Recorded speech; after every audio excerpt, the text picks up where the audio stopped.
I made a video about proof of concepts and what they are, and there's a lot of traction on that video, so I wanted to dig a little bit deeper in what are the three main proof of concepts that you can find. Of course, the abbreviation POC stands for proof of concept. And the reason why that companies do proof of concept is because they don't fundamentally trust it.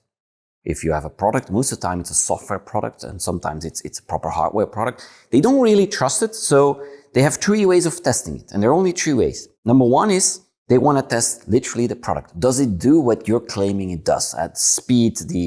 I mean, there's so many options that are able, but basically the product itself. Two, can the product, especially if you have a software, can the product integrate in my existing infrastructure? I have many software running around and they're all highly critical. Can it actually integrate into that? It's a very critical one. And third, but actually one of the most important is if you integrate your software or your product within a certain environment, will the users, internal user, but also external users, will they accept it?